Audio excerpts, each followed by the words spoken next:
the radical, fundamental principles of freedom, rational self-interest, and individual rights. This is the Yaron Brook Show. All right, everybody, welcome to Yaron Brook Show on this Friday, September 19th. God, September's almost over. I hope you had a great week and you're looking forward to a fantastic weekend. All right, let's let's get into it. Let's see, 1 second. Get to the news, and of course, we'll take your questions right after that. So the headlines are still focused very much on the Jimmy Kimmel firing, if you will, and justifiably so. This is a huge issue. It's not the issue of Jimmy Kimmel, who cares? It's not the issue of him getting fired, who cares?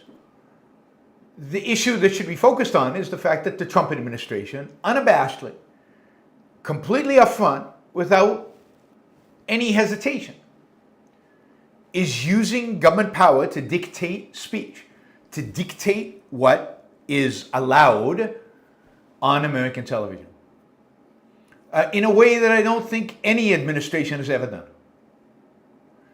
Now, others I'm sure have influenced, others I'm sure have tried, and certainly we know that Biden tried to influence what was said on Twitter and on other social media. But this is the difference. They always did it in hiding. They knew they were violating their law. They knew what they were doing was wrong. They knew they were violating the First Amendment. They knew if it actually faced public and court scrutiny, they would lose. Donald Trump just doesn't care. He's quite happy to have his FCC chairman, Brendan Carr, threaten media companies and basically coerce them into doing the Trump administration's bidding publicly. And what could happen? Who's going to sue? It's not going to go to courts. And in terms of the public reaction, we'll get to the Democrats in a minute, but MAGA is cheering. They love it. They think this is great. Finally, conservatives are standing up for themselves and using their power, their guns. They're using the guns of government to force their agenda down the throat of American businesses. Tell with this First Amendment. Who needs that? Who needs that? What we need right now is to defeat the left. I mean, you'll find it on my chat. You'll find it among people who claim to be capitalists, who claim to be pro-freedom and pro-liberty. And yet, they hate the left so much that to hell with capitalism, kill with liberty, kill with freedom. As long as we nail the Democrats, it's okay if we suspend the Constitution for a little while. Why not? The left will suffer. So will the rest of us. But they don't care. As long as we're going after the left, that's the main thing. Now, I have to give credit where credit is due. Ted Cruz is against all this, which is surprising, because Cruz has been like towing the Trump line forever. And yet, over the last few weeks, I've noticed him popping up with some critical comments. You know, one thing to Ted Cruz's credit, he's gone after Tucker. He's really gone after Tucker Carlson's anti-Semitism really hard. And that's good, because I was worried that Ted Cruz, as he appeared over the last 6, 7, 8 years, drifting in the MAGA direction, I thought he was going to go Tucker direction. He's standing up to Tucker. It's a good thing for that. Anyway, Cruz basically, this is what he said on his podcast yesterday. Quote, he says, we can do this easier, we can do this the hard way. This is what Carr said. This is what the head of the FCC said. Right? And I gotta say, says Ted Cruz, that's right out of Goodfellas. I.e., that's a mobster line. That's right out of a mafioso coming into a bar, going, nice bar you have here. It's a shame if something happened to it. Now that's perfect. That's perfect. Cruz noted that he's no fan of Kimmel's and said he is thrilled that he was fired over his comments about Kirk. But then he said, quote, "But let me tell you, if the government gets into the business of saying we don't say what you and the media have said, we're going to ban you from the airwaves if you don't say what we like. That will end up bad for conservatives." How about for Americans? How about for human beings? Okay, but it's also bad for conservatives. Yeah, good for Ted Cruz. I mean, very critical of Ted Cruz since a long time. I'm glad to see him wake up maybe to his closer to his real identity. He used to be a good guy, at least on some issues. Never a good guy on all issues. But then he became a bad guy on most issues, and now he's slowly becoming a good guy on some of them. It's very confusing to me. At the same time, many other Republicans are like, I used to be for free speech. But now that we have power, maybe this free speech stuff is a little overblown. Maybe it's too much. Here's Republican Senator Cynthia Lummis. She says, an FCC license, it's not a right. It really is a privilege. I want to throw up. And then she says, under normal times, in normal circumstances, I tend to think the First Amendment should always be sort of the ultimate right. And that there should be almost no checks and balances on it. I don't feel that way anymore.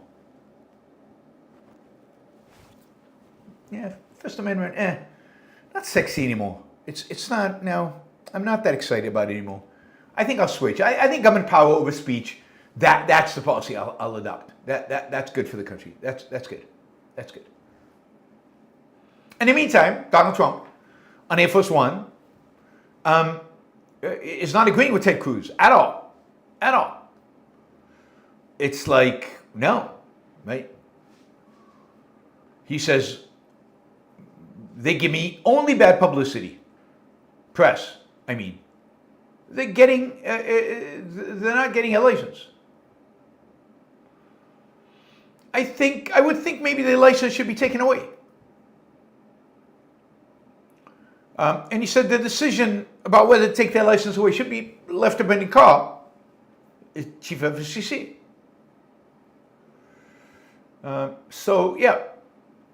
When he was asked about what about, now that Kimmel's gone, what about Stephen Colbert at CBS? And Trump said, look, that's something that should be talked about for licensing too. We should look at that as well. Yeah, maybe we should take CBS's license as well away. Don't worry, Trump, your ally Ellison is taking over CBS, so that'll clean it up. He says, when you have a network and you have evening shows and all they do is hit Trump, that's all they do. If you go back, I guess they haven't had a conservative on in years or something, somebody said. None of that is true. But when you go back, take a look, all they do is hit Trump. They're licensed. They're not allowed to do that. They're an arm of the Democratic Party. And they are,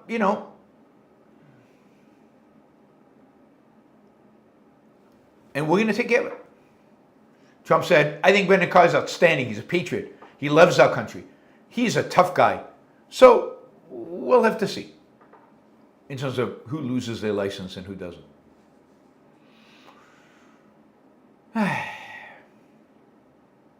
So yeah, Trump is no fan of the First Amendment either. And here's the thing again. He's not hiding this. This is not done in some dark room, smoke-filled dark room in the back of some bar.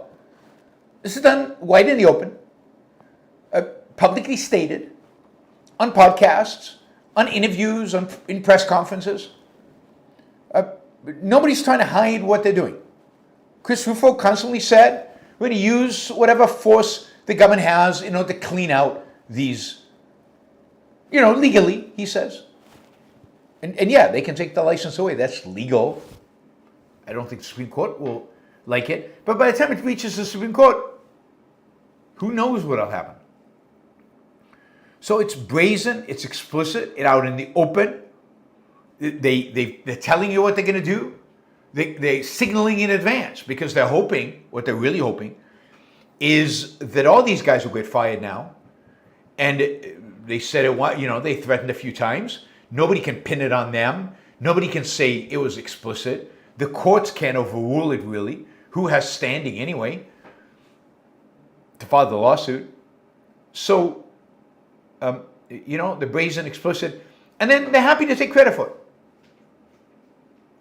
And that suggests that they're unafraid. They're not afraid of you, the voter. They think you support this. They're not afraid of the courts. They are certainly not afraid of Congress. I mean, look, Trump, according to polls, granted, what do the polls know? According to polls, is as unpopular as any president has ever been in history. He's the most unpopular president ever. More unpopular than he was the first time, which was then historically low. More unpopular than Biden was. What's he got to lose? People don't like him anyway. We'll get to why he might win anyway. Why Republicans might win anyway, even though they're so disliked. But yeah, there are no consequences. They and this is to a large extent Congress, but not just Congress. This is us, the people.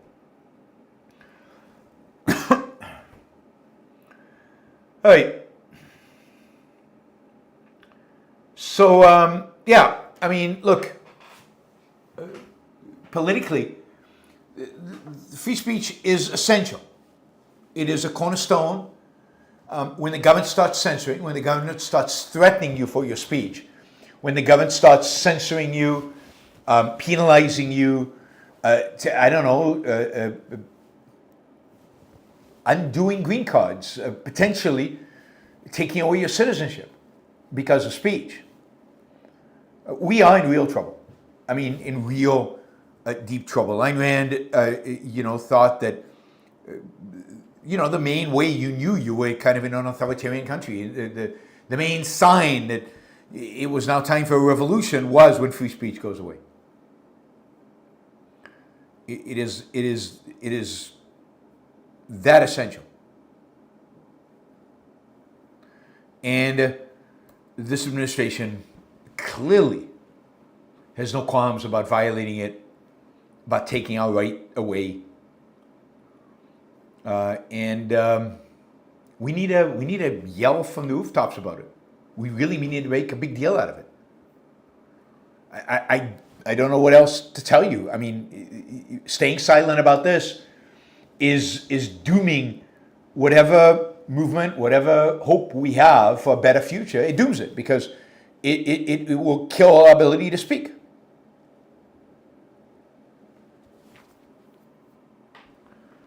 So, somebody's accusing me of moving further left because I'm accusing the Trump administration of using the federal government to silence people. That's left now? Really? That's left? You're losing the plot, people. You really are losing the plot. That's called, anyway, we'll leave what that's called aside. All right. So, this is a funny story. It's related to the free speech issue because one of the ways in which the Trump administration is trying to chip away at speech and trying to destroy any kind of independent journalism, biased, unbiased. There's no issue of. There's nothing that says that journalism has to be unbiased. But one of the ways they want to chip away at this is not only taking the licenses away from broadcasters, but the other way to do it is for Donald Trump to just sue company after company after company after company and use that threat of lawsuit to intimidate the media into treating him more, quote, fairly. I think the media generally is way too soft on Trump. I think the media should be much more critical of Trump in a rational way from a perspective of liberty and perspective of freedom, perspective of capitalism. I think the media has given him a free ride. I think it's why he's back. But yes, so Trump sues all these media companies. And we talked about this the other day, that he had sued the New York Times for defamation and all these other things and so on. And today, a judge threw the case out, or at least threw this out, saying they'd have to resubmit their lawsuit. He gave them 28 days to do it. And so let me read you what he wrote, because it's really funny. I mean, I like this judge. This judge is a good guy. Anyway, here's what he wrote. As every member of the bar of every federal court knows, or is presumed to know, Rule requires that a complaint include, quote, a short and plain statement of the claim showing that the pleader is entitled to relief.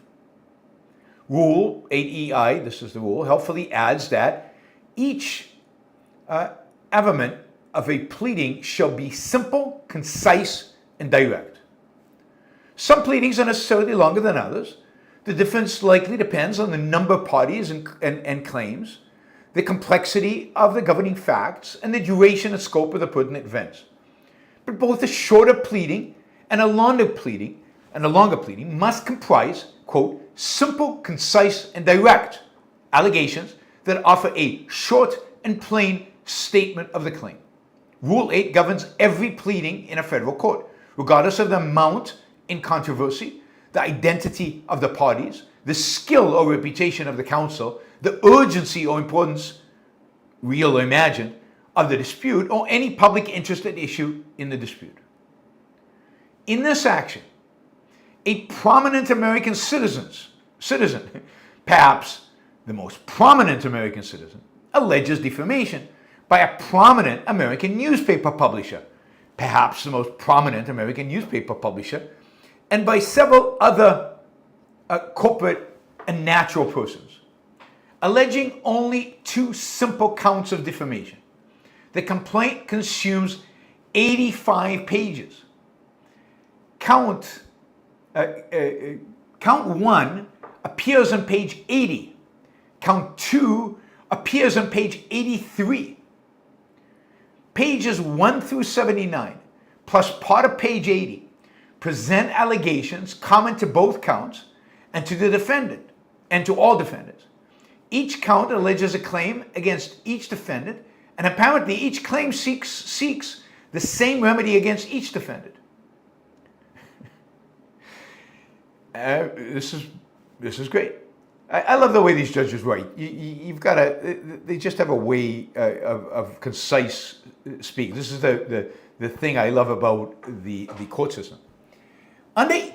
Even under the most generous and lenient application of Rule 8, the complaint is decidedly improper and impermissible. The pleader initially alleges an electoral victory by President Trump in historic fashion by trouncing the opponent, and alludes to persistent election interference from the legacy media led most notoriously by the New York Times. The pleader alludes to, quote, the Halcyon days of the newspaper, but complains that the newspaper has become full-throttled mouthpiece of the Democratic Party, which allegedly results in the deranged endorsement of President Trump's principal opponent in the most recent presidential election. The reader of the complaint must labor through allegations such as, quote, a new journalistic low for the hopeless, compromised, and tarnished gray lady, unquote.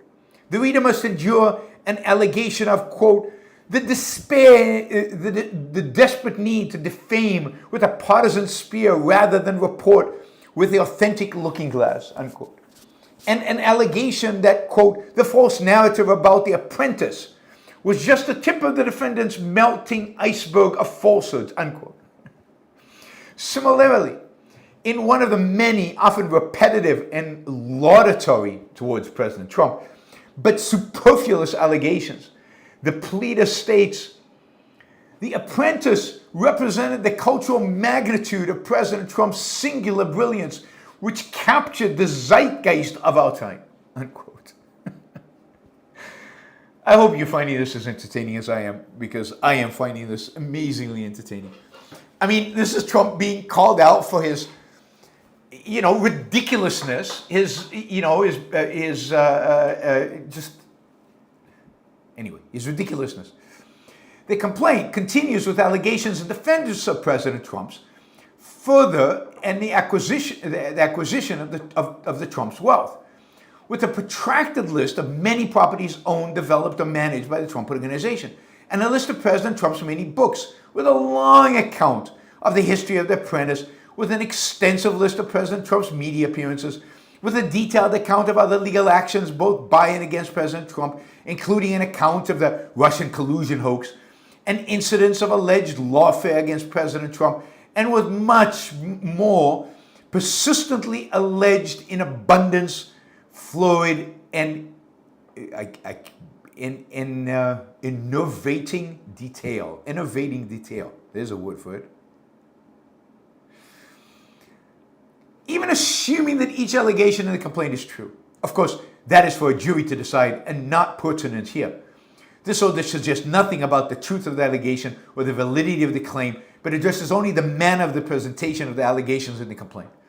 Even assuming at the trial the plaintiff offers evidence supporting every allegation in the complaint, and that evidence is accepted by the jury as fact, and even assuming that after finally melting the defendant's alleged iceberg of falsehoods, the plaintiff prevails for each reason alleged in the complaint.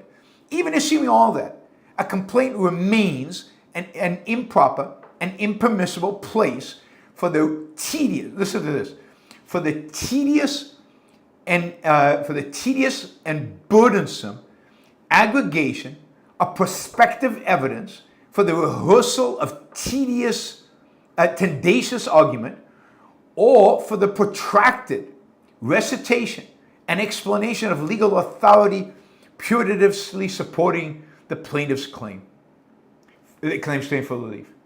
As every lawyer knows, or is presumed to know, a complaint is not a public forum for vituperation and invective, not a projected platform to rage against an adversary.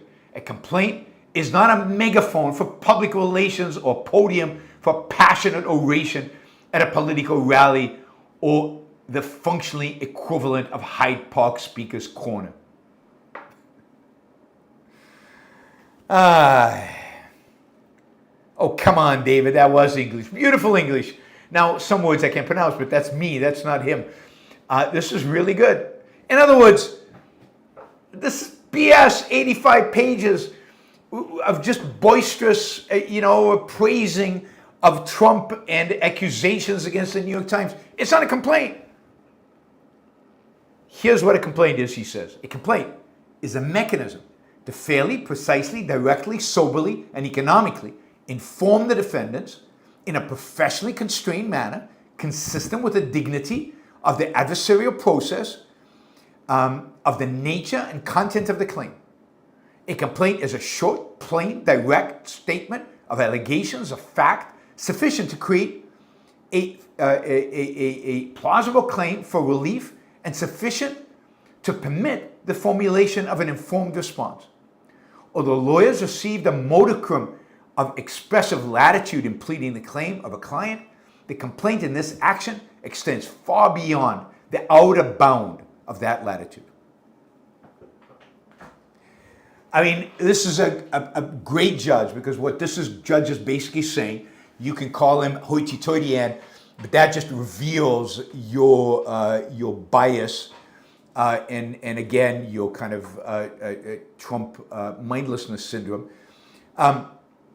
What this judge is arguing for is objectivity. What this judge is arguing for is the facts and only the facts. You want to complain? Fine. Give me the facts. Present the case to the point, succinctly, objectively. Don't spend 88 pages praising the defendant, BSing about his TV show, and so on. This is an intellectual. This is a judge. This is objectivity. This is our court system. This is why I still say our court system is the last bastion of liberty and freedom. Stop this subjectivism. Stop this spewing of emotion. Lay it out. Lay out the facts. 4 pages, 8 pages. You don't need 88 pages. So that is the last hope we have in this country, is judges like that.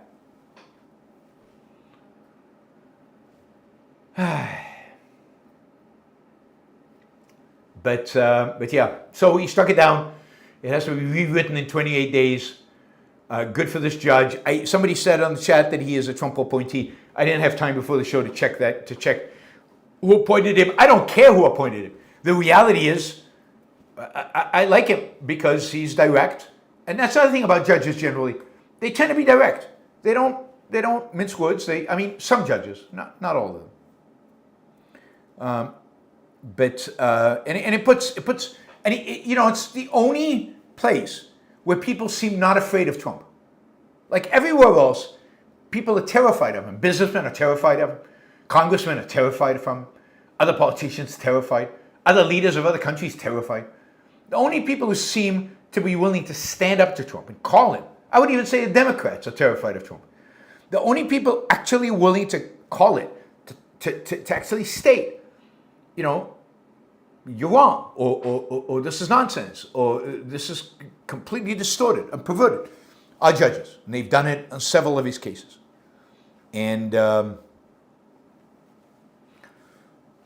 but some, not to name names, of course, will attack anybody who attacks Trump and defend Trump no matter what he does, even if he shoots somebody in the middle of Fifth Avenue, even if he uses the power of the state to get rid of a comedian in late night television. Democrats are way too weak in attacking Trump. So let's talk about that. Trump is probably the least popular president we've had, according to the polls. People don't like him. His policies are not popular. Tariffs are not popular. Even the immigration roundup, not popular. Immigration right now is more popular than ever. And the reality is that you don't hear that many voices criticizing him, not on the issues, not on a steady, regular, kind of fundamental basis. Yeah, they take pot shots here and there.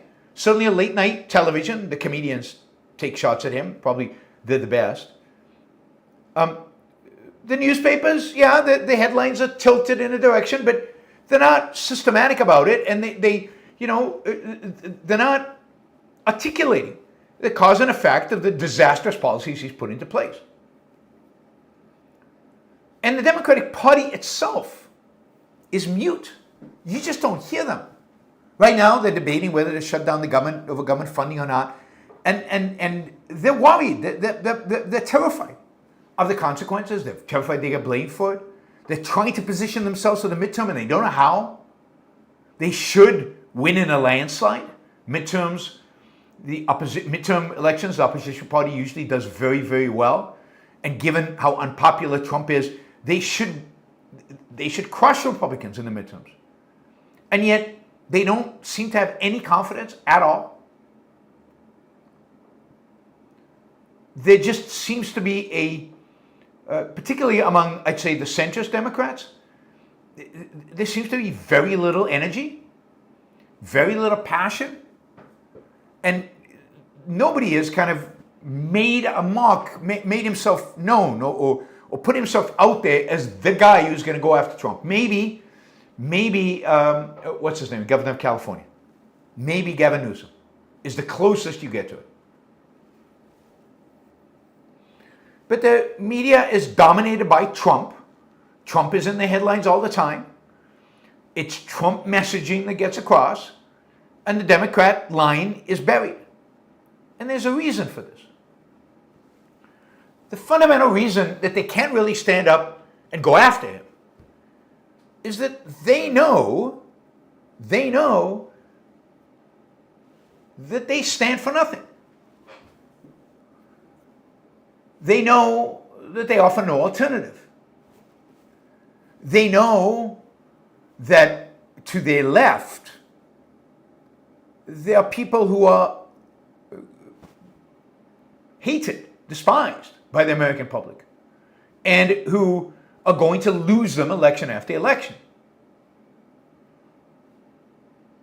The Democratic Party is stuck because the progressives have destroyed whatever moral high ground they thought they had with the woke phenomena. Everybody's against woke. And, Biden destroyed whatever claim they have to do economics better with the inflation of the early 2000s, which ultimately is what led to Trump being elected. It's very hard for them to attack Trump on economics, even though that's what they should be doing. They should be going after him.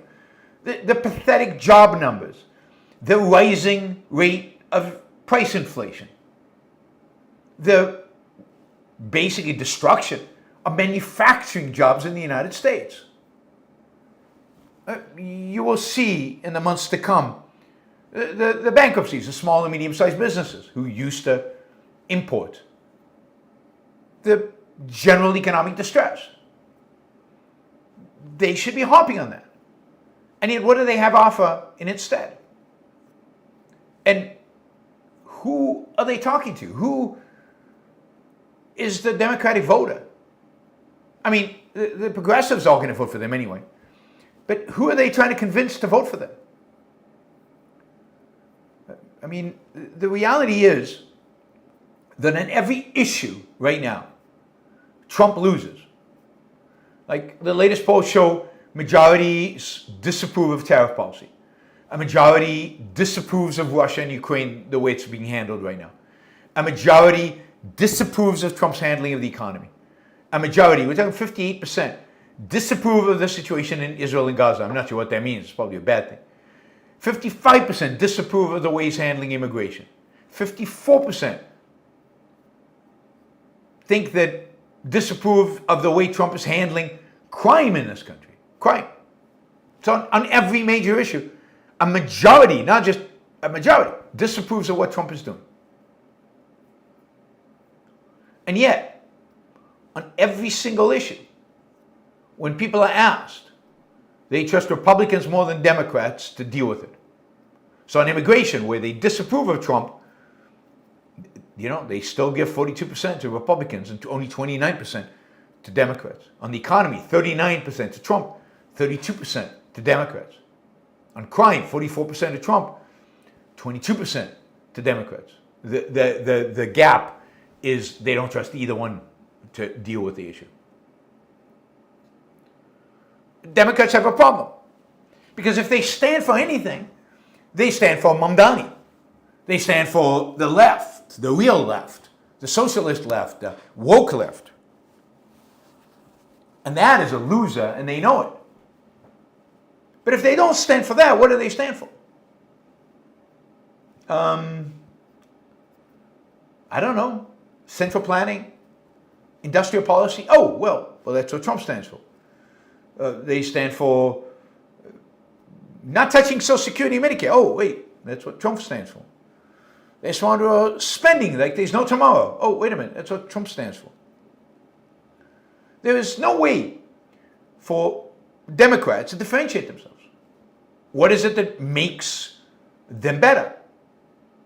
And when they go to their core, when they go to their morality, when they go to their philosophy, when they go to their governing ideology, it's woke. And that'll destroy them. And the Republican Party and the Democratic Party have become, at least if you exclude the crazy on the left, they become very similar on many of the issues that are important to Americans. There's not that much difference between them. So the Democrats are lost. And the consequence of this loss is that we get stuck with Trump and these kind of MAGA Republicans for a very long time. We'll see what happens in the midterms. But Democrats are really lost. They have no identity. They have nothing to rally the troops with. They have nothing to convince independents to vote for them versus Trump. They're just another version of Trump without the bombast and without the, I don't know, even this free speech stuff. They should be hammering on this. But then they have a problem because didn't Biden try to force, social media companies to basically toe the party line? How can they really advocate for free speech when they don't really believe in it, never have? And certainly the woke left certainly doesn't believe in it.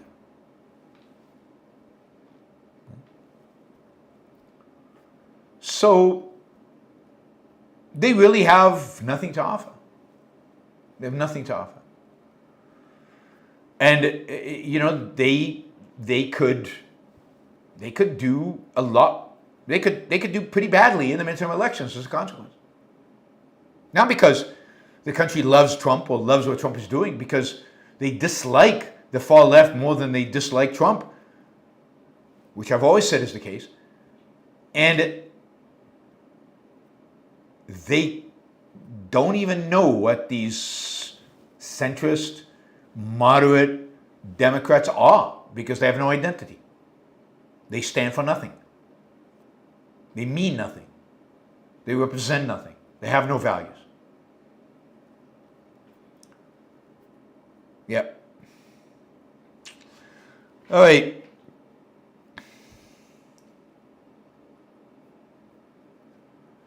Let's turn to some foreign policy stories. So this is a story came out today in the Washington Post. It turns out the Trump administration actually declined to approve a package of weapons to Taiwan. There's a $400 million in Taiwanese military aid, a bunch of pretty advanced weapon systems worth more than $400 million, more lethal, more sophisticated, if you will, than past rounds of aid, and including both munitions and autonomous drones. And they were supposed to approve it this summer. It was getting ready to be shipped, and the Trump administration nixed it. Now, they claim it's not their final word. They're still evaluating. They're still looking into it. But that's pretty stunning. It's pretty stunning in particular given that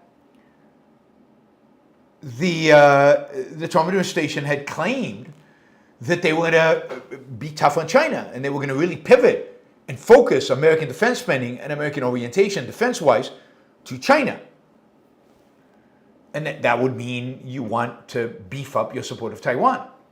And you want to beef up the military capabilities of Taiwan, your number one ally. And of course, probably the source of any potential confrontation with China. Xi has instructed the People's Liberation Army, the Chinese army, to be capable of seizing Taiwan by 2027. That's according to U.S. military intelligence. And now, that's not a date of invasion or deadline for invasion, but it gives you a sense. What Taiwan is trying to do is very quickly fortify against that, build up its defensive capabilities, at least be able to slow the Chinese down until it gets help from the United States, maybe from Japan, maybe from South Korea. And, the Biden administration had approved a number of packages totaling about $3 billion of military spending. And I think Taiwan pays for much of this. Congress has granted the administration $1 billion in annual authority to send security aid to Taiwan. And yet, again, Trump nixed the $400 million deal. And it's pretty clear why. Trump is negotiating with Xi. It's not clear what he wants from Xi exactly. I think what he wants is a parade when he comes to visit in Beijing. I think what he wants is Xi's friendship. I think that's what he wants. He wants respect. He wants Xi to respect him. I don't think Trump wants to confront China. I don't think Trump has any intention of defending Taiwan. I don't think Trump has any intention of building up a military capability to be able to deal with China, because I don't think he wants or intends to ever confront China. This is why we're seeing a real pivot militarily towards Latin America, Venezuela of all places, instead of China. So he doesn't want to approve a weapons deal to Taiwan, which might make Xi unhappy with him. He won't take his phone call. He won't invite him to Beijing. If he comes to Beijing, there won't be a parade. It's the parade. That's what he really wants. He couldn't get one in Washington. Not a good one. Third-rate parade, fourth-rate parade. And so it's going to be interesting, the relationship between the United States and Taiwan under this kind of environment. The United States is clearly walking away from NATO. Will it walk away from Taiwan? Will it walk away from Asia? It looks like it. It actually looks like it. I'm surprised, because I thought that the kind of people they brought into the Defense Department, they were China hawks. But it really looks like it's not about hawkish or not hawkish. It's about the attention Trump gets. It's all about Trump. There's no ideas. There's no principles. There's no strategy. There's Trump's relationship with Xi. Talk about Trump's relationship with Xi. He had a phone call today with him. Trump says it was very productive. They talked about tariffs. They talked about TikTok. TikTok is very important. God, so important. They talked about a bunch of different issues. Nothing was concluded. There's no TikTok deal yet, in spite of all the chatter. No deal is actually being put together. But Trump wrote that I just completed a very productive call with President Xi of China. We made progress on many very important issues, including trade, fentanyl, the need to bring the war between Russia and Ukraine to an end, and the approval of the TikTok deal. They made there's nothing concrete on any one of those issues. He says the call was a very good one. We will be speaking again by phone, appreciate the TikTok approval, and both look forward to meeting at APEC. So they're going to meet in APEC later this year. This is this big Asian conference. It's going to be held in South Korea. So I'll be meeting in South Korea. And then next year, Trump will go to China. That's what's been agreed to. Maybe get a parade. I don't know. And then sometime next year, Xi would come to the United States. See, this is the thing. That is what's important to Trump. It's the invitation. It's the speaking. It's the respect. There's no thing that Trump is trying to achieve other than he wants people to respect him, other than his own narcissistic goals. There's no program, there's no thing that is important to him. What did Xi promise to cut fentanyl shipments to Mexico? Does Xi not promise that in every phone call he's ever had with Donald Trump? What was achieved? What are the concrete steps? What's actually happening? It seems very little, close to nothing. Now we'll see. There'll be a deal like TikTok. It seems pretty clear that that will happen. Whether that deal will be good or not, it's hard to tell. Xi, for example, said with regard to TikTok, quote, that the Chinese government respects the will of companies and is pleased to see companies conduct business negotiations on the basis of market rules and reach solutions that comply with Chinese laws and regulations and balance interests. And also market rules. He continued, we hope the United States side will provide an open, fair, and non-discriminatory business environment for Chinese companies investing in the United States. So we will see what the TikTok deal actually looks like when it's done. But,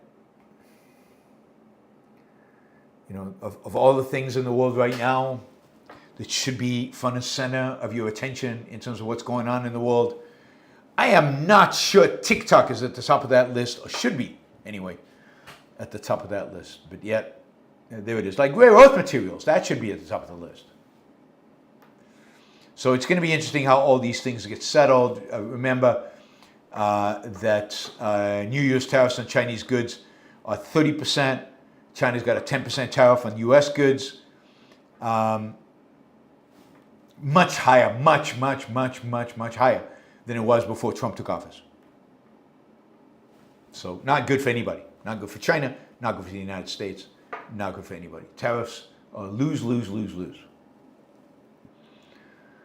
All right, finally, Putin continues to show his utter disrespect of NATO and Trump, and basically a complete ignoring whatever was agreed upon, if anything was agreed upon, in Alaska with Trump, last month. Today, 3 Russian MiG-31 jets flew into Estonia airspace, violated NATO airspace, flew in. They crossed about 5 nautical miles inside Estonia towards Tallinn, the capital of Estonia, and spent about 12 minutes in NATO airspace. A number of NATO fighters were sent to observe and watch and, deal with if necessary.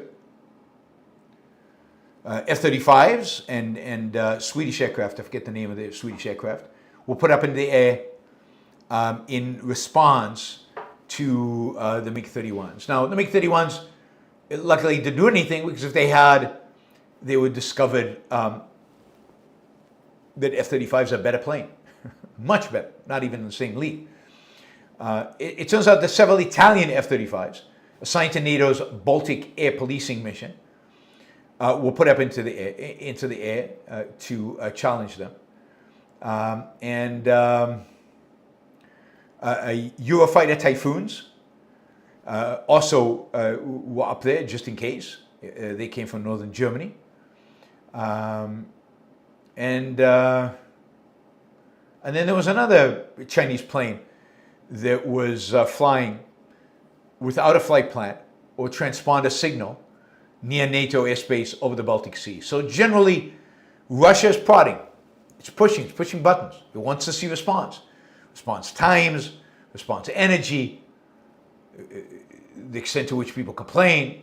And notice, Russia prodding NATO, sending drones over Poland, flying over Estonia. None of that is anything that upsets Trump, who has made Trump's agenda. None of that is something that people are talking about. Nobody seems to be worried at all. Now, they were worried that if the United States would help Ukraine or even help Israel too much, there'll be World War III. They were worried about going after Iran, there'd be World War III. But they're not worried at all about Putin actually doing stuff that could cause World War III. Like getting himself involved in a war with NATO. Nobody seems to care about them. It's like back page stories. Certainly when it comes to the administration and when it comes to kind of right wing, they don't want to talk about this. Because it also shows the extent to which Putin completely and utterly disrespects Trump. I think what you're seeing right now is proof that if Trump would be president in February 2022, there still would have been a war in Ukraine. Nothing would have been different. Putin's not afraid of Trump. He doesn't respect Trump. By the way, the Swedish plane is called the Gripen. And it was also in the air today. Okay. Since the Ukraine war started, there have never been as many incidents like this and as significant incidents, that is, planes spending real time over NATO territory, drones heading towards NATO facilities within a NATO country, in Poland, a Russian drone acting suspiciously in Romania. I mean, there's never been such a concentration. Yet, again, nobody cares. And again, people who support Trump are going to belittle this. This is not important. Who cares? It doesn't matter. Because it doesn't fit the rhetoric, right? It doesn't fit the story. The story is supposed to be Trump will take care of Putin. Trump knows how to handle Putin. Trump will not let Putin get out of hand. So obviously Putin has not gotten out of hand. So your evidence of the census cannot be right. Cannot be right. Your knowledge of what is going on cannot be right. Because Trump would never allow it. If this is obviously fake news. This is obviously, exaggerated. Yaron doesn't know what he's talking about. Because, no, we were promised. We were told. We know that Trump knows how to handle Putin. All right. Let's see. Yeah, and the Europeans are saying in Europe it's all the headlines. Well, of course, you're close to war. You know it. But Americans don't care about Europe. I don't know if that's news to Europeans, but they don't. They don't care about Europe. Trump doesn't care about Europe. Trump cares about what the New York Times is writing about him. That's all he cares about. What NBC and ABC are saying about him. He watches late night television to find out what they're making jokes about him. That's all he cares about. He doesn't care about Putin. He doesn't care about Europe. He doesn't care about protecting America.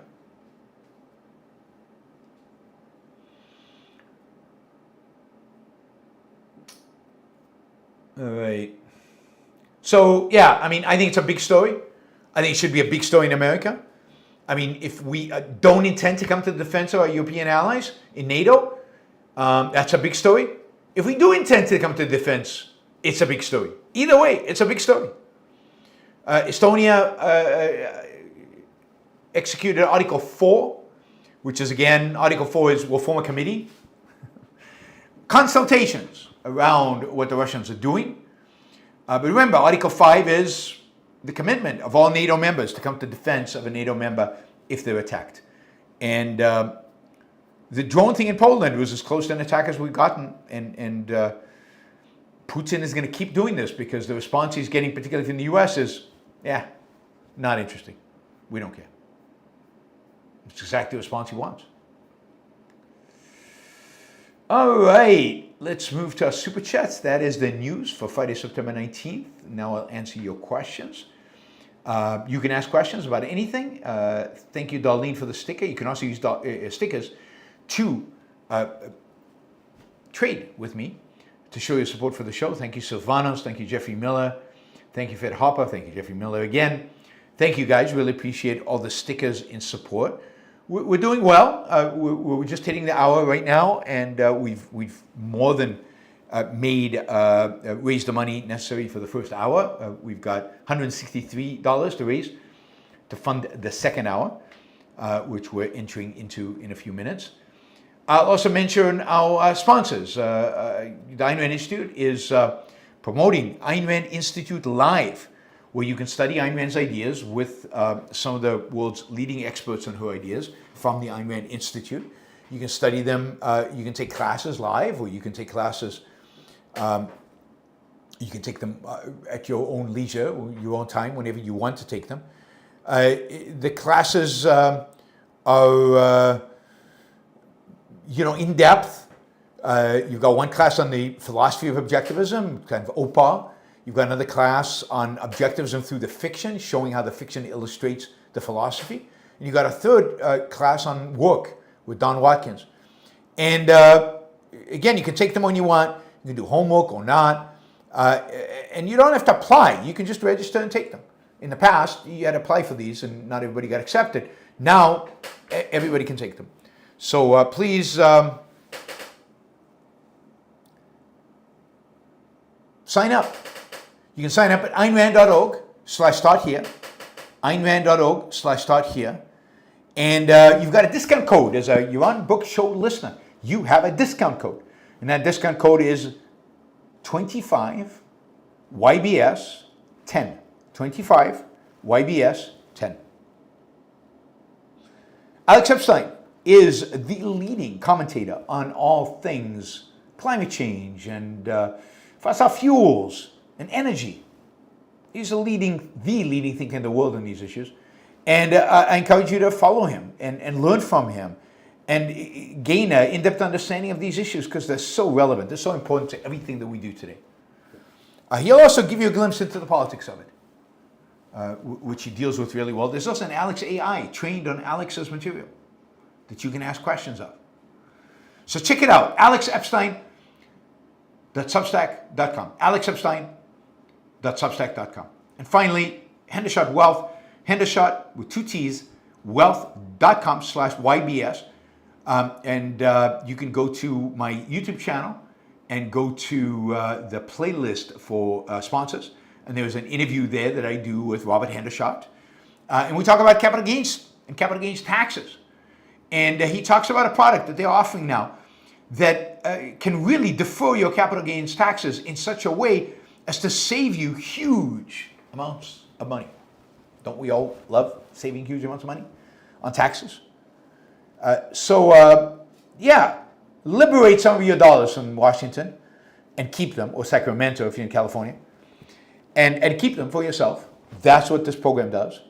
It does it legally and smartly and with some of the most substantial financial institutions in the United States. So check it out, hendershotwealth.com/YBS to get more information. All right, I'll just mention patreon.com is a way to support the show on a monthly basis. Please consider doing so. It really helps a lot. It makes the income for the show predictable, and that is great. Normative Randroid, thank you for the sticker. Thank you. All right, let's go to the questions. Michael, $50. Thank you, Michael.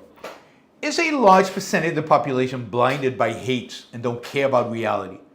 Channeling hatred is all they want to see manifested. Unlikely it's a small number of people like Nick Fuentes, Candace Owens, and Tucker Carlson have millions of subscribers.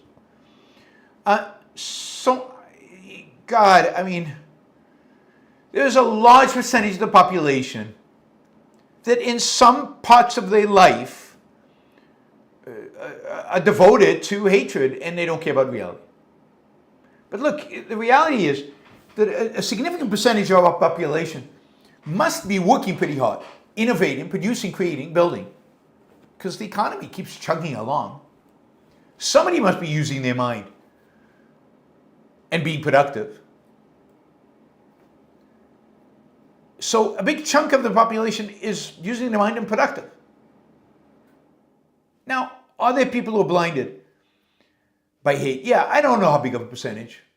There are a lot of the people online, but are the people online a big percentage of the people overall? I don't know. I mean, active online in political chat. It's true that influencers Candace Owens and Tucker Carlson have millions of subscribers. How many of those subscribers agree with them? How many of them are there for the entertainment? How many are there just to see what's going on? But yeah, we're a country of 350 million people. Several millions are wacko. I mean, wacko ideologically. Several million on the left and several million on the right. But I don't think that's the country. The country is not where Nick Fuentes is. Anti-Semitism is on the rise, but it's not the kind of it's not a significant number of Americans hold Nick Fuentes' view of Jews, or Candace Owens' view of Jews and Israel. And Charlie Kirk was killed by the Mossad. Didn't you know that? It's kind of obvious if you really think about it. That's Candace Owens. I just don't think that a big chunk of the population is that way. Yeah, it's sadly millions. It's tragic that it's millions. And yeah, there are a lot of people blinded by hate and fear. Don't forget fear. Fear is a big part of this. Roland, thank you for the sticker. And Marius, thank you for the sticker. All right, we got a bunch of $20 questions. Let's go through them. Shazbot, mobster. Nice army base you've got here, Colonel. It would be a shame if something happened to it. Monty Python's Flying Circus. Yep. I mean, some armies, they could get away with that. Anomalous. The DailyWire has the film rights to Atlas Shrugged. They have stated that they will make a True Tyrann's Work series. Will they or can they do this successfully? Will it be better than the three-part movie from the 2010s? Okay, so let me clarify. As far as I know, the Daily Wire does not have the film rights to Atlas Shrugged. As far as I know, the Daily Wire at some point bought the option to buy the film rights to Atlas Shrugged. And they want the film rights, they were the rights to make it into a TV show, which are different than the rights to make a film.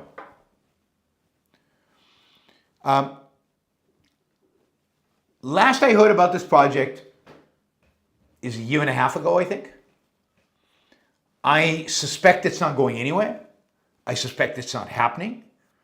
I do not know if they renewed the option.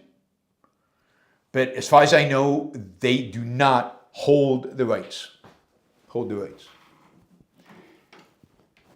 Now, could they make a good a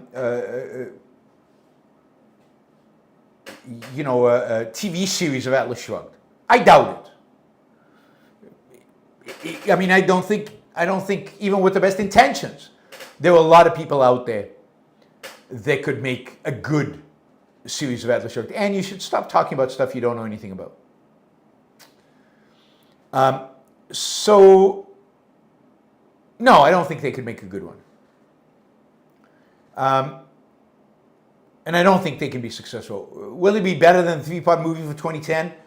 I mean, I think if we got a bunch of kids to put together a project to do it, then they would make a better movie than the one in 2010s, right? So I don't think that's the benchmark we should have, is better than the 2010s movies, which were absolutely horrific. Counter to what Ann is saying on the chat, Peter Thiel is not doing anything with anything Ayn Rand property related. Right? So they're not, Peter Thiel is not doing a movie of Atlas Shrugged or The Fountainhead or anything else. There have been talks about doing stuff over the years. There were talks about him doing something with The Fountainhead. There was talk about him doing something with Atlas Shrugged. But there is nothing in the works that, as far as I know, from Thiel on Atlas Shrugged. I don't think that's where his interest lies right now. Michael, what makes you think that Ayn Rand had more influence when she was alive than she has today? Far more people have read her novels and know her name today than in the 80s when Reagan-Thatcher revolution happened. I mean, that's true, but certainly I think that the people who held her ideas, who were in politics, were better than the people who knew about her ideas in politics today. I think there's just been an erosion in the quality of people. But yeah, there's a lot more people today, a lot more people. So she's had more of an influence on the culture, probably less of an influence on politics. That's how I'd put it. And again, I was very optimistic, I don't know, 14 years ago, 13 years ago, because there were a lot of people in politics who were big Ayn Rand fans, Ted Cruz being one of them, right? And they really seemed like they were going places and doing things. And then Trump imploded it all. So No, she's still there. She's definitely got an influence there. There's no question about that. It's just, where's it going to show up is the question.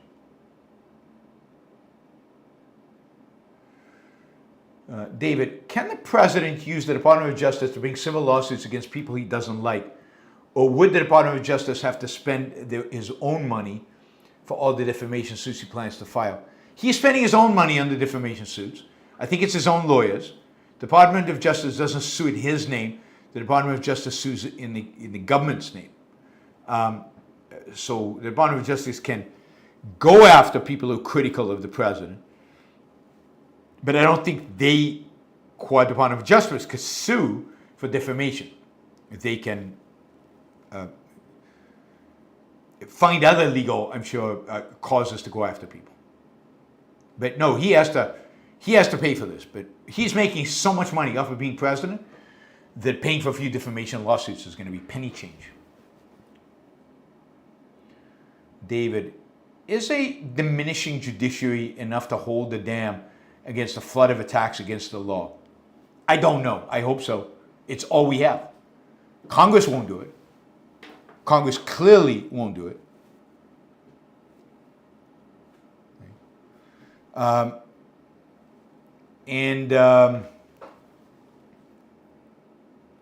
So all we have is, all we have is the judiciary.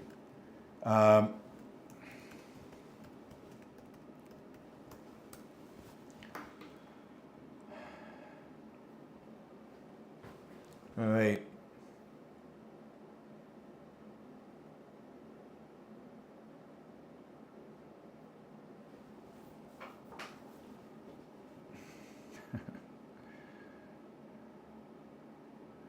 Right, here's the article about Ayn Rand and Plantier, or Ayn Rand and Peter Thiel.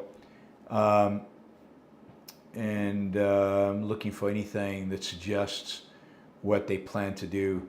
But again, the chances of anything happening are close to zero. And by the way, to associate Ayn Rand with the ideas coming out of Palantir, God, I mean, Palantir's CEO is, is about as close to fascism as you can get. Here's what it says, right? And this is pure speculation. It's untrue, and they don't have the rights to do it. The company plans, also hopes to create a 3-part adaptation of Atlas Shrugged. It hopes to do so. It ain't happening, guys. It is not happening. I know lots of people who've hoped to do adaptations of Atlas Shrugged for a long time. Angelina Jolie was going to do an adaptation of Atlas Shrugged. She had script written, she had scripts, but Peter Thiel is not going to make an adaptation of Atlas Shrugged. It ain't happening. Anyway, let's see, David. Free speech is still alive on X, Substack, YouTube, etc. Let Trump focus his anti-First Amendment attack on dying platforms like broadcast TV. Yeah, but it won't. It won't end there. It won't end there, and particularly if he's successful. And that's why you need to stop him. You need to stop him before he is successful and gains the momentum to then go after, the rest of the platforms in which we have free speech. Because once he's successful in one platform, he's definitely going to go after the others. And you could see somebody was threatening, yesterday I think we covered this, there were threats on Section 230 towards internet companies if they didn't behave themselves. So they're just going to use all leverage that they have in order to try to get people to behave the way they want them to behave. David, your thoughts on Victor Davis Hanson? He has become such a hack. It makes me sick to listen to him. He used to be an honest interculture. Yeah, I mean, I agree. I loved Victor Davis Hanson. I literally have done a public event with Victor Davis Hanson. It was me, Victor Davis Hanson, and Daniel Pipes on stage at UC Berkeley, a long time ago. And so I have great admiration for Victor Davis Hanson as a military historian. I do not have much respect for him as a cultural commentator. I think his work on immigration is awful. I think his willingness to defend Trump has been terrible. I think he's smarter than this. And his willingness to vilify in the kind of worst MAGA kind of way the left has been terrible. And he strikes me more and more like a hack these days rather than like a serious historian that he used to be. Now, once in a while he does some good work. And for example, when he criticized that Ian Carroll, that so-called historian that was on Tucker Carlson, who criticized Churchill, he did a good job ripping the guy to shreds. So once in a while, the historian resurfaces, and he's good. And Victor Davis Hanson, the historian, is somebody I have a huge amount of respect for. But yeah, I mean, he could have been so much stronger on Iraq, so much stronger in Afghanistan. He kind of always said the right things, but he muted it. Like in his books, he's very clear about what he believes victory looks like and how to win wars. And yet he's not willing to actually go out there and criticize.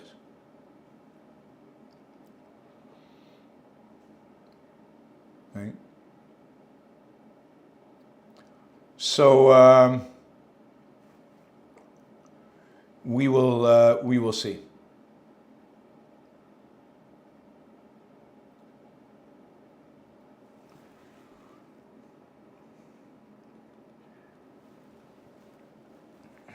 All right, I'm going to comment on Ian and Anne's. I mean, it strikes me as nutty, Anne, that you really don't know what you're talking about, right? You saw an article where they expressed interest. They don't say they have the right. They don't say they have the option on making the film. A 3-part movie is not the same as a TV series. The rights for a 3-part movie are owned by somebody different than the rights to the TV series that are owned by somebody different. The option that the DailyWire has, that is, I guess, expires this November, and we'll see if they renew it, is not the same as the right to make a 3-part movie, which is held by somebody else. And again, there's nothing in that article that says that they have the right. It just says that they have an interest in making it. Have they bought the rights? They bought the option? Who have they bought it from? Yeah. I mean, there were discussions a few years ago with Peter Thiel about making Atlas Shrugged. I'll tell you that. The Institute was involved. There were some real discussions with him and with the owner of the rights. And there was also discussions with DailyWire. I had discussions with the script writer who Ben Shapiro sent to talk to me about the making of the movie. So there have been a lot of discussions about this, right? We'll see. There's been a lot of discussions about this. But to just talk out of nowhere and to speculate, I mean, this is typical, right? Knowledge. Now, Palantir might make it. They might not. I don't know if they'll make it. You don't know if they'll make it.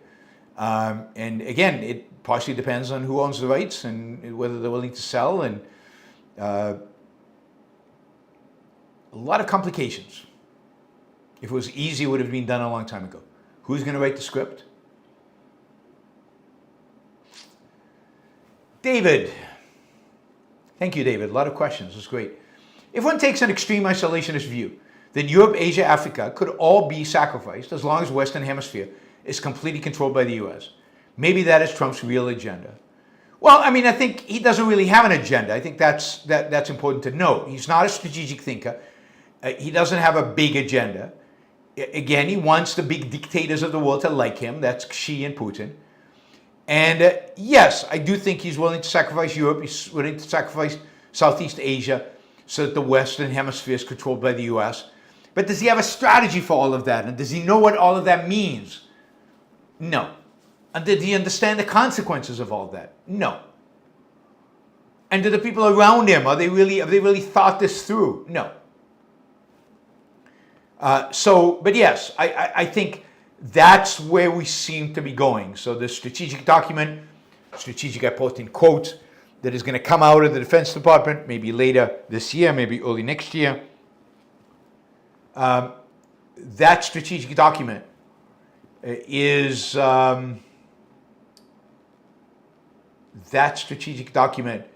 seems to be implying, yes, that America is pivoting its attention to Latin America. We will see when the document comes out how thoughtfully it is written and how much sense it actually makes. Matthew, if we imagine Trump could be an absolute dictator of the US with no opposition or obstacle, what policies would he pursue if free to do so? I mean, certainly I think a big one would be for him, he would shut down free speech. I think he would at least, he would eliminate criticism of him and the government from major sources. Would he take control completely, censor the internet? I don't know, but he would certainly censor newspapers, magazines, and TV. He really cares about TV. So I think that would definitely be one. And then what else would he do? It's hard to tell. I don't think he has an agenda, right? It's not like Trump believes in something, wants to achieve something. There's no greater America he wants to pursue. He would do all the stuff that he wants to do. Tariffs, and he would take over companies he likes. But it wouldn't be ideologically driven. It would be Donald Trump's whim driven. And that's why the first thing he would do is shut down people who make fun of him, because he doesn't like that. So it would be personal. Again, the thing driving him is narcissism. He's not a Putin. Putin has a deep understanding of history, has an ideology, has an agenda, has beliefs. Trump has none of those. Andrew, your force, your will is within your control. You must know your individual self-control to feel out of control, which is why collectivists who don't know they have self-control want control over others' thoughts. Why do collectivists want control over others? I mean, I don't know. It's because they feel out of control. I don't know if that's true. I don't know. It's a psychological question I don't really have an answer to. I mean, I think at the end, they are taught that what matters in life is the other. That's what altruism teaches them. And if the other is what matters, then they should pursue that. And they don't want to sacrifice to other people. That, they figured that out. They figured that out. That doesn't make any sense. So the only other way they can imagine to deal with others is to control them. That is to have them sacrifice to you. So I go back to thinking it's altruism. But I'm sure there's a psychological element there. I just don't know what it is. Maybe it's out of control. Maybe they feel out of control. And they think they gain control over themselves by controlling others. Maybe it's that. I don't know. I'd have to think about it. David, have to admire Putin's strategy of taking the West to the edge and then pulling back, then going further next time until it wears us out. Yeah, I mean, he knows what he's doing. He's a strategic thinker as compared to Trump. He has a plan, and that's why he plays Trump. He has a long-term vision, he knows what he wants, and he plays Trump because Trump has no clue. He doesn't know anything. All right, I got a question via email from Daniel, a supporter of the show on Patreon. So let me read this. It relates to something I said a few days ago. He says, on the recent show, Free Speech, Hate Speech, from September 16, 2025, you shared comments from Son Piker calling for violence against capitalism, including killing them in the streets. You said that you believe his comments would be protected by the First Amendment. How are these comments different than Muslims calling for jihad or advocating for killing Jews, apostates, or other non-Muslim groups? Is the group capitalists less specific than Jews. Doesn't matter whether the individual calling for violence is within the jurisdiction of the United States. If the individual is outside the U.S. jurisdiction, what role does the government play? In each case, it's not clear to me that calling for violence against a group should be protected speech, regardless of the specificity of the comment. Is it not true that the call to jihad is a generalized statement advocating violence against anyone who does not submit to Islam? If so, why is it different when someone like Hassan makes a generalized call for violence against capitalists? Could that not also result in lone wolf type attacks, such like calls to jihadis inspire individuals to drive cars into crowds? I think it is one thing to advocate shunning somebody or a group because one believes his ideas are to be abhorrent, and a completely different thing to advocate violence against that person or group, even if the comments are as general as be violence towards group X. I agree that the former should be protected speech, but I don't think that the latter should be protected speech. I think to express an opinion that someone deserves to die is I think that expressing an opinion that someone deserves to die is protected speech. Or stating that people should go punch, kill, or violate, or be violent towards group X sounds like a call to action to me. I'm not convinced that's protected speech, or should it be protected speech? I'm eager to hear your thoughts on the matter. Thanks for taking my question. Yeah, I mean, it's a good question. And when I said that, I said it hesitantly because I think it's a borderline. It could go either way, and let me specify. One of the things that I think the law requires is that it not just be a threat or that incitement not just involve go do X, but it have credibility. That is, that there be specific people that this is being addressed to who have the capability and the inclination to actually follow through with it. That it's not being done hyperbole, it's just, yeah, we should kill all those capitalists and slaughter them, but it's not really targeted at anybody, and it's not really trying to motivate anybody specific. And I think as long as it's generalized, then I think the courts count it as protected speech. It's why, even in the United States, you have Islamic preachers calling for kind of jihad, but generalized. Not any specific action vis-a-vis jihad, not telling this particular group that is likely to be suicide bombers, but just generally, this would be a good thing in the world if this happened, if people were killed. It's probably protected speech, and that's why they're allowed to keep doing it. And they do it all the time, here and in Europe. You hear it all the time. But here's the difference with Islam, in my view. Islam has the means to execute. They have the network by which to execute. They have executed in the past. When a imam says, "Go kill X," we know he has troops ready to do it. Again, not everywhere. This is why I think in an American mosque, he's probably not going to be prosecuted because he doesn't really have troops.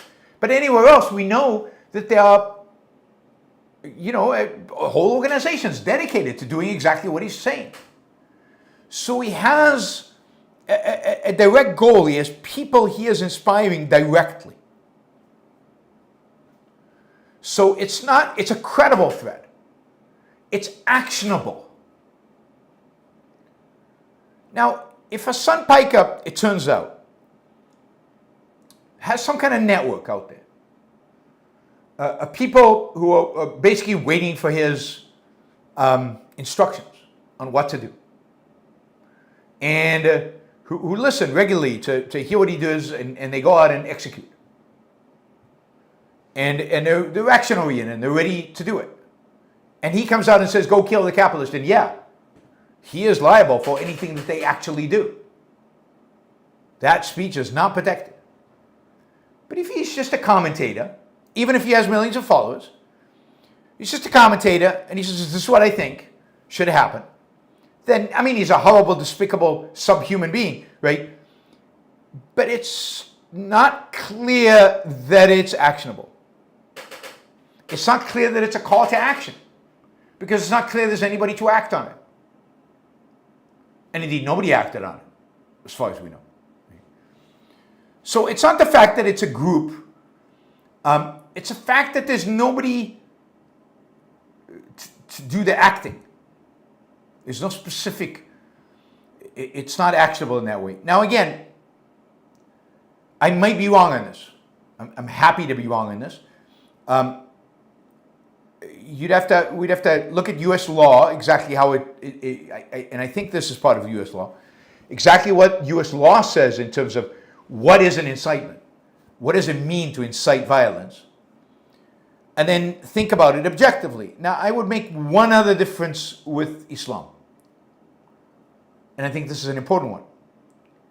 Whether we know it or not, we are at war with these Muslims, the ones calling for jihad.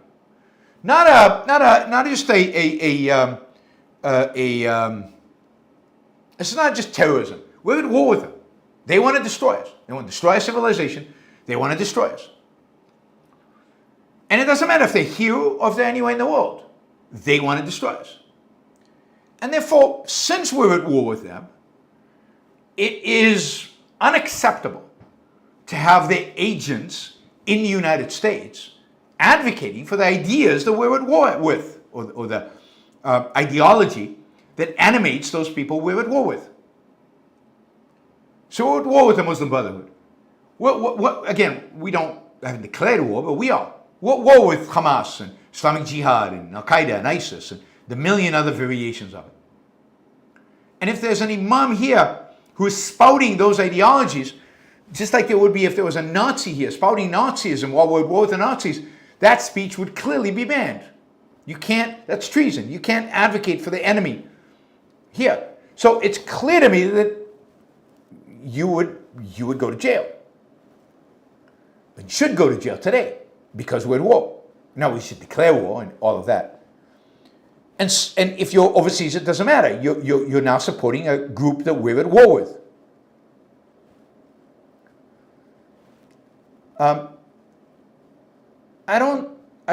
Again, as vile, as horrible as what Hassan Piker said, I don't take what he said as actually a call for action, as clear incitement for violence.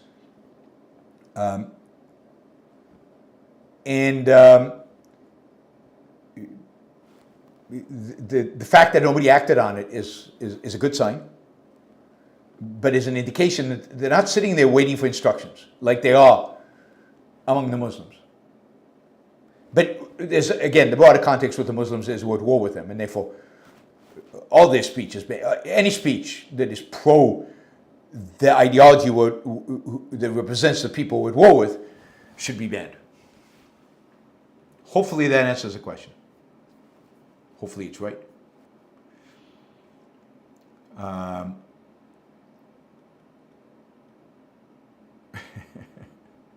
Jeffrey said, finally heard back from my friend at Noma. He no longer works there and left on bad terms, so we're on our own. That's too bad. That is too bad. And my time in Europe is running out, so not sure I could make it anyway at this point. Thanks, Jeffrey. Michael, if business started bribing Trump, will he regulate them less? Yes, no question. In a perverse way leading to more economic growth. Well, maybe, but he would regulate them less, but he would also regulate in favor of those people bribing him, which would reduce competition, reduce innovation, and maybe the economy doesn't grow that fast. So it's not clear-cut how that goes. The bribing doesn't just reduce regulation in everybody. It reduces regulation on some and increases regulation maybe on others. So it depends how it all works out. Neo, Yaron, force one of your kids to run for president and control everything from the back end. Why would I do that to my kids? And why would they listen to me? And since when can I force my kids to do anything? One of you run for president and have me run things from the back end. Neo, you do it. Now, it looks like Neo is in Canada, so maybe he can't. But maybe Michael can run for president. Michael, is Charlie Kirk's assassination going to save the GOP in the midterms? Will the country blame Democrats for this? I don't think so. It's also too far in the future. I think what saves the GOP in the midterms, if that happens, is just the complete pathetic nature of the Democratic Party. The inability to have a message and to oppose what Trump is doing. Cook says, it turns out the road to hell is paved with conservatives with whataboutisms about the left. Yeah, and I told you so. Thanks, Cook. WCZN, hi, Yaron, please ignore Ann. Thanks. All right, but Ann just asked a question. Ann, is the center-right doing better against Trump? I think the criticism coming out of, I don't know what you call the center-right, I think the criticism of Trump coming out of the better free market organizations is quite good. Like the people criticizing him on tariffs, the Scott Lincecum, and the other economists that I've had on my show. I think their critique is very good. It's consistent. It's hard hitting. It's pervasive. I think they do a good job. I think they're the best. The criticism of him in immigration coming out of, let's say, Cato is really good, and a few other organizations. I don't know what the center-right is anymore. I mean, to the extent Scott Lincecum starts to associate with the Dispatch, then yeah. If the Dispatch is center-right, then yes, it is much better. Against Trump. It's doing much better. Now, it depends what you mean by doing much better. Doing much better for what? That is it doing much better in terms of providing, getting the Republican Party to embrace an alternative? No. Republican Party is Trump's party. It's not going anywhere without Trump and his acolytes, and we're stuck with whatever Trump is or whatever follows Trump. Friend Harper, have you read any books on neuroplasticity, brain health? It's my current fascination, so I'm looking for recommendations. I recommend The Brain that changes itself. Oh, thanks for the recommendation. And no, I haven't read anything about it, and I know nothing about it. Other than there is brain, can't talk. Plasticity, much more so than thought in the past. Esoteric dichotomy, isn't most productivity coming from a minority of the population, and majority only subsists on transfers? Not useless, but not net contributors. No, I don't think that's true. I think a vast majority of Americans are net contributors. I think the net contributors of a little, as compared to a few people, the net contributors are a lot. So I don't think it's an issue of net contributors versus net withdrawers. I think it's more of an issue of some people contribute a huge amount, tech, for example, and some people contribute very little, but still contribute pretty much everything else. But there's still contribution. And even that's not fair, right? I mean, there are lots of industries that contribute a lot, but there are a few geniuses that contribute most of that. But that doesn't mean everybody else who works for them, for example, doesn't contribute as well. They all do. It's a net win-win-win-win-win-win. It's just that the winning doesn't get done to the same extent. The amount of productivity added is not the same for each. Michael, were Americans as mindless and readily accepting of authoritarianism during FDR and the New Deal as they are today under Trump? How could it be worse than FDR? I don't know. It certainly was bad under FDR, and it's bad now. Remember, FDR was a true emergency. Not that that's an excuse, but you could see why Americans were willing to allow him to do radical things, because they thought that the world was going to end. They really thought that it was an emergency, and to a large extent it was an emergency caused by the government. Trump just declares emergencies. He doesn't actually, there is no emergency. That's one big difference. I think FDR truly believed that the things he was doing were going to make the country do better, come out of a depression.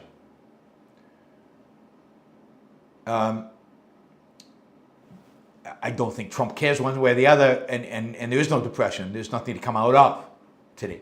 So it's more gratuitous today. But yeah, I think people are more mindless today than back then. Just a level of debate, a level of discussion, a level of everything. And there was more freedom back then than there is today. In spite of FDR and everything. Matthew, if Obama could have been absolute dictator, what policies would he have pursued? Is this a valid way of evaluating politicians, even given that they are constrained in real life?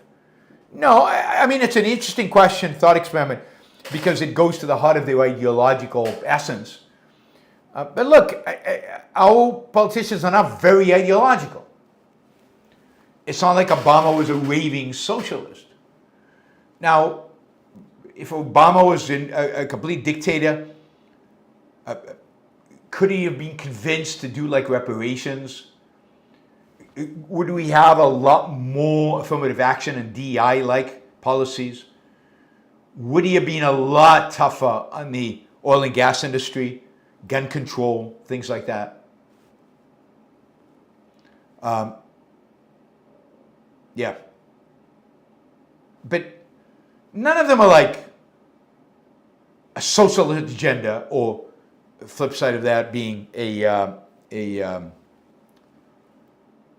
fascist agenda, like with clear goals. Neither of them have that. And gun control, maybe he would have done gun control, but he would have been afraid of the resistance, right? Gun control is the one thing Americans seem to really get upset about. So he might have been worried about the resistance of people with guns to gun control. So not clear that would have been a primary. He would have done some gun control, but not confiscating the guns kind of thing. Even Democrats don't, voting Democrats don't believe in that, at least except for the ones who live in New York City. All right, guys. Thank you to all the super chatters. Really, really, really appreciate it. Thank you to everybody for being here. There will be no show tomorrow. I'm going to Cinque Terre on the Italian coast. I will be back probably Sunday and probably Monday, and then I'll be off for the rest of that week as I go to Madrid and then home. And then we'll start up again a week from Saturday at home, at least for a little while, but I'll be traveling most of October, most of November. Most of October, most of November.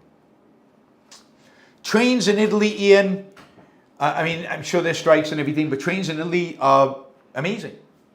They run mostly on time. They are fast, really fast trains, much faster than American fast trains. They go everywhere. They're really good. I've used the trains this time and in the past, and much better than English trains, much better than, and they're private. There are a number of companies. Private nominally, right? They're heavily regulated, but they're private. And they compete. There are a number of companies, and the trains are really nice. They're clean, they're fast. Yeah, I'm impressed. All right, Esoteric Economy says, I thought given 10 to 20,000 per week for public school and how slated progressive taxes, welfare, and Medicare, Medicaid, you get lots of net consumer. I don't understand that. I see. Thought given 10 to 20K per year for public schools and how slated progressive taxes, welfare, and Medicare, you get. Yeah, I don't know.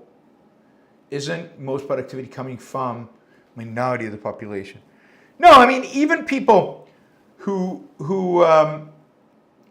in that sense, in sense of paying taxes, half of Americans don't pay taxes. That's true. But that doesn't mean they don't add to productivity. They're still working. They're still out there with a job and working and creating stuff. Just because they don't pay taxes doesn't mean they're not working. So I think that's the answer.